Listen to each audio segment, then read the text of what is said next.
Vikings talk. It's Purple Daily on Score North and ScoreNorth.com. Purple Daily, presented by Surly Brewing Company. Oh, yes. Vikings Vent Line. Happy Sunday to you. What's going on, everybody? Declan Goff here, executive producer from Score North with Mackie and Judd and Purple Daily. It's another Sunday, which means it's time for another edition of Vikings Vent Line. We are getting closer and closer to the NFL season, and I can't wait. Vikings and Packers Week 1 at US Bank Stadium. Of course, this is the first time you're discovering Vikings Vent Line. Hit the subscribe button for daily Minnesota sports entertainment. This is Purple Daily. And if you'd like to get in on a future episode, shoot me an email. It's vikingsventline@gmail.com. Would love to hear from you. I've been talking to Vikings fans from, honestly, all over the world, and it always blows my mind. We got a couple that are lined up here in Michael and Chuck. I'm excited to talk to them about the upcoming training camp and other things among the season. Of course, Purple Daily is powered by our friends at Surly Brewing Company. Check out the Surly Furious, the Logic Bombs. There's plenty of great options. You can get the Surly Supreme, which I'm going to be sipping on, of course, this weekend. And also TCL.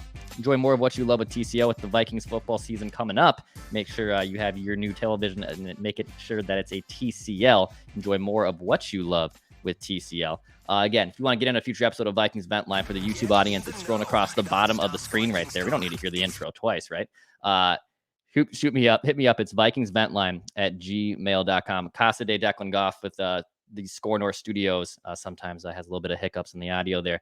But amazingly transition aside, let's get our guys Mike and Chuck in here to talk a little Vikings Vent Line.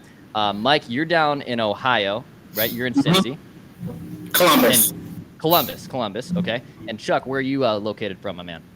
Texas, San Antonio. Texas. Okay. All right. See, so just like I was talking about on the onslaught, I don't think I've ever had like a universal Minnesota show. It always blows my mind that there's Vikings fans all over the world.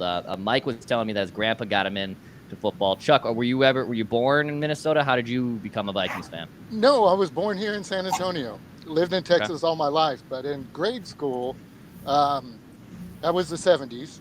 So the good teams were the Steelers, Cowboys, Vikings, Rams, Dolphins. And so 80% of my friends were Cowboy fans. So me and my best friend just picked the Vikings, like in third grade. And I've been suffering ever since. And then you got to watch the Cowboys explode in the 90s. That'd be a little bit tough for you. Oh, yeah. Well, oof. Of course, Vikings Vent Line. I'm excited to talk to both of you guys here. This is Purple Daily. Hit the subscribe button for daily Minnesota sports entertainment. Fellas, let's start off with this one. Training camps coming up. It's this week. Finally, football's back here. And I'm curious what you guys think on who should be backing up Kirk Cousins and if Kellen Mond can actually be that guy. He was a third-round pick. I think it was like basically in witness protection program all of last season. Mike, I'll start with you. What are your takes on Kellen Mond? Do you think he can win the backup job? What do you think about him? So theoretically speaking, we don't have a good track record with, quarterbacks in general. But as far as the backup position, Mond can probably take it. It just really depends on how much he wants it and how much he can really explode his arsenal. And not only that, but when you go from, college to the NFL, a lot of people, don't make it because, it's a big transition. But I think Mond can do it. But if not, I think they'll give him a good shot this year to at least try to prove himself. But he's got, Kirk, QB1, and Kirk's probably not going anywhere. And, unfortunately, we have to live with that. But Kirk is a really good QB, and if anything, he can at least, as far as with, Sean Mannion being in the QB room, they might be able to really develop him along with KOC and the OC as well. Yeah, I saw a video over the weekend. I think he was Adam Thielen was doing work at a high school up here in Minnesota in Woodbury, and Kellen Mond was out there doing some throws and hitting him for some darts. And yeah, you bring up Kevin OConnell potentially unlocking him here. I mean, if he's the offensive guru and he's going to be able to kind of seal Kellen Mond's fate, I like Mond's chances to back up Kirk too, but he has to show him something. And if you're rolling with Sean Mannion, man, like I know Kirk is a warrior. The dude's durable as all hell. I'll give him credit for that.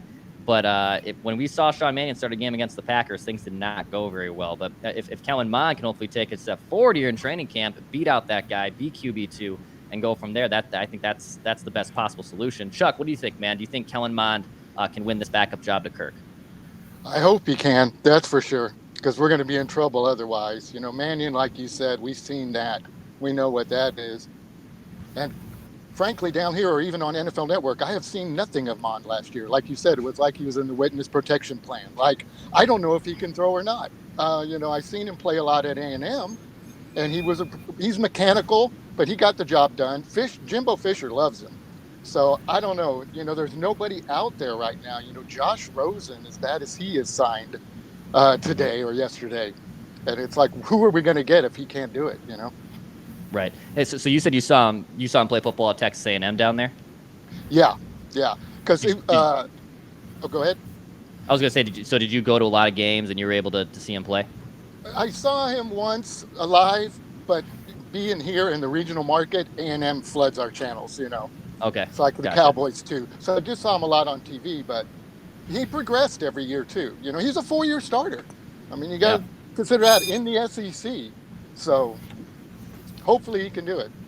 Yeah, and you bring up the point of, Josh Rosen signed a few days ago, and, could they bring in someone last second if Mond or Mannion, don't impress them? I just think, as much as Mannion's valuable to Kirk, which is great, I'm fine with him being in the room, but if he's indeed the backup quarterback, man, that's not going to bode well for the Vikings. I wouldn't be upset at all if they went out and tried to find someone on the trademark. It's not going to be Jimmy Garoppolo. I'd be absolutely shocked. I know he's being shopped right now.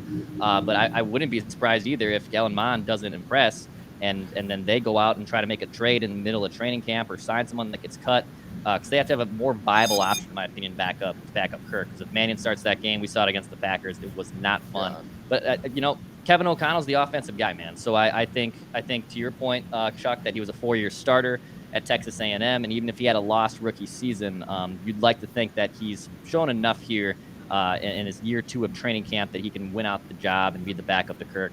And of course, Kirk Cousins, the best possible solution is Kellen Mond doesn't touch the field into 2022 because Kirk Cousins is playing well.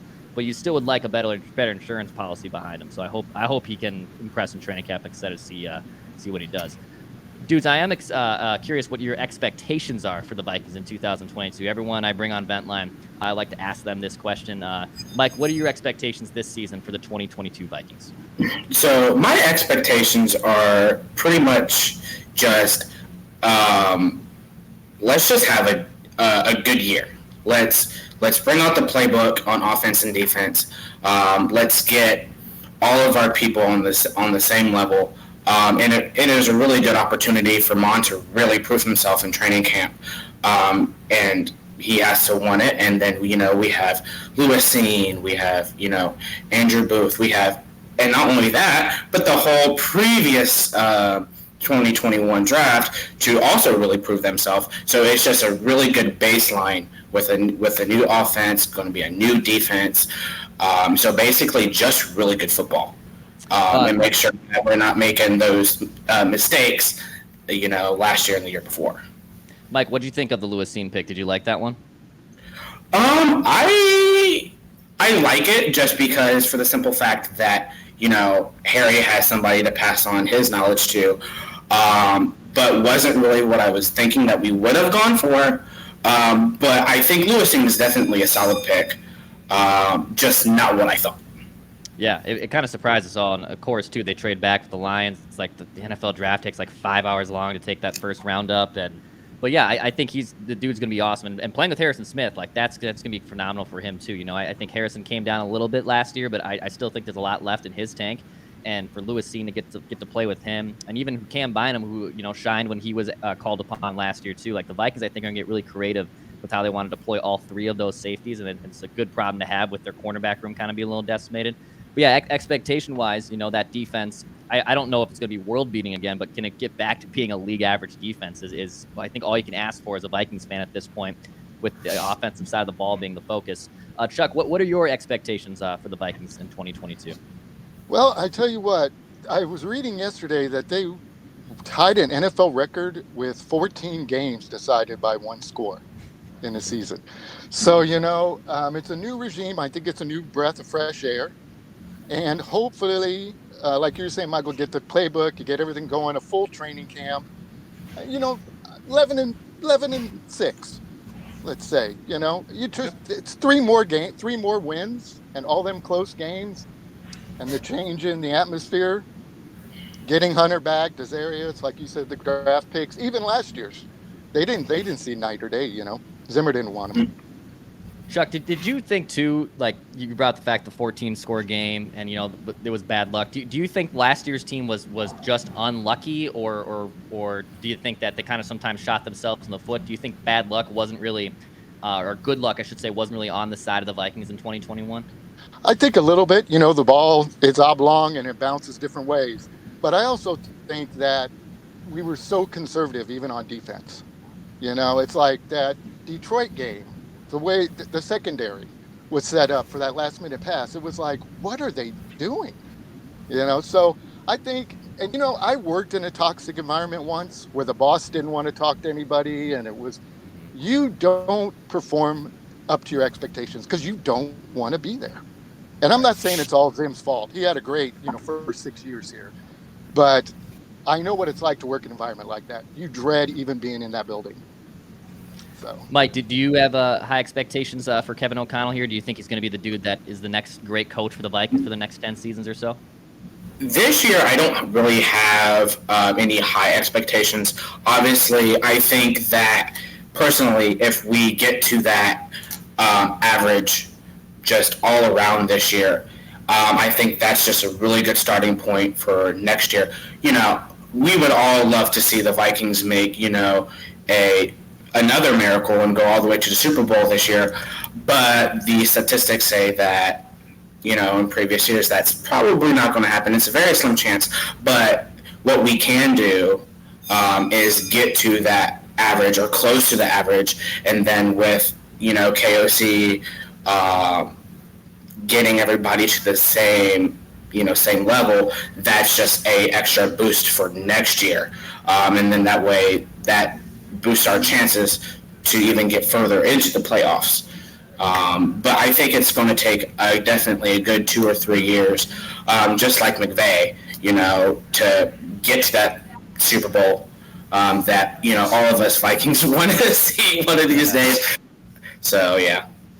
Well, what do you guys think? And Chuck, I'll go to you here too, just sticking on the expectations. This Vikings offense has had plenty of playmakers. ESPN ranked them. They have, the fourth best, skill position guys. They have Jefferson, Thielen, Dalvin Cook, Irv Smith is hopefully going to be healthy and have an effective year. Do you feel like this offense can finally kind of crack that top 5, top 10 ceiling that it should be? Yes, I really do. It's not going to be, I've never been an offensive coordinator or defensive coordinator, but I knew every drive was going to start run, pass. Last year, I don't think it's going to be that way this year. It's run, pass, punt. Talk about how many third and longs and third and outs Vikings had. Even I, like I said, could predict what we were going to do. Yeah. And I shouldn't be able to predict what an NFL offense is going to do necessarily. It was an incredibly predictable offense. Look, Clint Kubiak was probably just in his skis a little bit, and I think Kevin OConnell having someone like Wes Phillips, who has been around football for a long time too. Obviously, his dad was a long-time great coordinator and was a really good coach too at one point. I think this offense finally clicks, right, and finally becomes the great offense it should be. The fact it's been outside of the top 10 in points the last 2 seasons, when you really kind of break it down, is like mind-boggling to me. And I feel like expectation-wise from my side is if this offense can indeed be a top 10 offense and be an offense that scares an NFL team. If they make the playoffs, great. If they're a playoff team, that's phenomenal. But also at the same time, if this offense can finally reach its ceiling, then I'm going to be excited for what I'm going to see, and I'll be enjoying what I'm watching on Sundays. And to Chuck's point, I'm not going to have to be predictable and being run, pass, punt, and they led the league in 3 and outs. You'd like to hopefully see them obviously be the offense that they should scare about. Fellas, before I get to our favorite Viking of all time, a quick shout out to our friends at Brainerd International Raceway. It's coming up next weekend, July 28th and through the 31st. You can start planning your summer and get your tickets information. There's camping up there. It's at BIRMN.com, Brainerd International Raceway, and Motor America. Go check them out. Mike, you and I were talking off mic before we started, your early Vikings memories. You remember Randy Moss and AP. So I'm curious, who is your favorite Viking of all time? That's a tough question. I'm a person that really just loves football and appreciates the positions. Doesn't matter what team besides one, but or a handful. But I would say I'll give one for offense and defense. my favorite Viking has to be Randy Moss. It's everybody's trained, especially if you remember watching early in the 2000s. And then my favorite defensive Viking has to be Harrison Smith. Just seeing him early on and just seeing how hard he hit and how many balls he can pick off, it's just a sight to see. Yeah, dude. I grew up. I was born in '92. I remember the Moss era too. I was too young for '98, but I remember the majority of his time here. And honestly, your one on Harrison Smith is great. People really sleep on how good that dude has been. He's been here for 10 years. He's an all-pro safety. He's been in numerous Pro Bowls.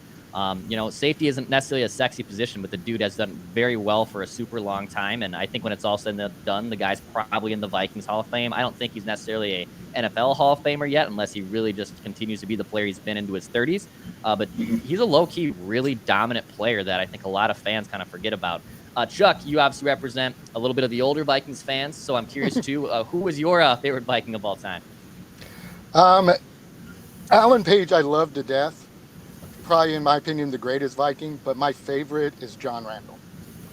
Just all his antics on the field, his level of play. I don't know if you've seen his football life, but he grew up in a one-room shack in Mumford, Texas, with no indoor plumbing or anything. And then he got cut in by Tampa and us in training camp, and the defensive line coach for the Vikings said, if you gain 10 pounds, next year when you come to camp, I'll give you a shot. And he didn't make the goal right before camp. So he went down to Home Depot and bought a thick chain and double looped it around his waist with padlocks so he could get the 10 pounds. Went on the scale, and they signed him, and the rest is history. Popo. Yeah, and Hall of Fame. He's legitimately one of the coolest stories of NFL, of all time. I mean, we all hear a ton about the Adam Thielen story, the D2 kid that was a walk-on. Right. It's also it's tremendous. It's just as awesome. But the John Randall story, man, and that guy's an NFL Hall of Famer and was unbelievable on the defensive line for a super long time. Amazing face paint. He is a great follow on Twitter. The dude just loves to smoke cigars and play golf and chirp the Packers. If you're a Vikings fan, even if you don't like Twitter, just follow John Randall for the content alone. That's a great one. For me, I love Dante. Dante was that first quarterback I got to see, I should say. And even though, there were some peaks and valleys with his game, that dude was built like a truck and could throw a football a mile. Him and Randy Moss were amazing to watch. And, for my money, he's the best quarterback. I would take him over Kirk. I would. His peak value was almost an MVP season. Right. I think he's truly – I had Dante Culpepper jersey growing up. I love the guy. He's definitely my favorite Viking of all time. Fellas, before we wrap up, anyone you want to shout out or last take you want to give? Mike, I'll go to you. Is there anyone you want to shout out or one last take you want to give before we wrap up on Vikings Vent Line? Yeah, definitely. I think that with this new regime and just a fresher breath air, which everybody's been saying, I think we can look up, each progression year with KOC, as long as everybody does what they're supposed to. We can't continue to point fingers at Kirk and, coaching. It all has to work in tandem. So if they figure out what those missing links are, going through this year, next year as well, I think that third year we can definitely expect a deep season, to the Super Bowl. And, have to shout out my girlfriend, putting up with all my crying in bed and, my hoots and hollers, when we do a bad play or get a touchdown. Every time we get a touchdown, got to do the gritty. So, but yeah, and then my family and her family as well. It's a great day on Sunday. I love how Vikings fans, drag their spouses through the mud through being a Vikings fan, not through other things, but just being a Vikings fan. I'm sorry, you got to deal with this for 16 weeks on Sunday at least. It's always it can be a brutal time, but the support's very important. So I always love the shout outs. Chuck, how about you, man? Anything else you'd like to say or anyone you want to shout out before we wrap up? Shout out to, there's a guy here from Minnesota. Most of the people are from Minnesota in this little group, but there's actually a Minnesota Vikings San Antonio fan club. And so being down here in Cowboys country, my favorite team's the Vikings. My second favorite team is ever playing Dallas that week. So all we got is in the bars to watch the games, you get one TV. And everybody is there, room for the Cowboys, naturally it makes sense geographically. Well, this bar, the president here got a bar here to be a Minnesota Viking bar. So they cater to us. So the Viking game is on every single TV. And there'll be 100, 150 of us there, and it's all Viking fans. Wow. So it's awesome. Great. Yeah. Yeah, I love that. I would love, of all these Vikings fans that come on from across the country, kind of tell similar stories of that, Chuck, of being around other fans and groups that are diehard fans of the Vikings. That's got to be a super cool experience. Like, even as an outsider, even though I'm from Minnesota, that'd be awesome to come down there or come down to a bar where it's a themed bar outside of your state. I love that. I think that's great that Vikings fans are all over the place. Love that they literally made a bar for Vikings fans in Texas. I love that. That's phenomenal. Yeah, we have one too. Yeah, there's one in Cincinnati too, or Columbus. Oh, yeah, cool. It's in a shopping center where a mall is. It's in Polaris, and yeah, there's one. They have a big giant screen for Sunday games for the Vikings, and it's all themed purple. Everything is purple and gold. Yeah, I love that. Chuck, what were you about to say too about the bar? Yeah, that's the same thing. It's totally, the Viking Club has totally decked it out and everything. And the funny part is, I asked the owner after a couple weeks there, I was like, "Are you a Viking fan?" And she's like, "No, I just own the bar, and I'm actually a Bronco fan. But I can get 150 people here on a noon on a Sunday. Hey, it's good business. Business is good right there. Yeah, absolutely. And there's a lot of Vikings fans like to drown their sorrows in alcohol and in other great bar food. So I completely get it. Mike, Chuck, thank you so much, guys, for coming on Vikings Vent Line. Appreciate your takes. Come back on during the season. Of course, we do Vikings Vent Line over the course of the regular season, the moment the game ends with Mackey and Judd. We're about 7 weeks, I think, 6-ish weeks away from week 1 against the Packers. Can't wait for that. If you are discovering this channel for the first time, hit the subscribe button for daily Minnesota Vikings entertainment. This is Purple Daily. We just want to see the Vikings win a Super Bowl before we die.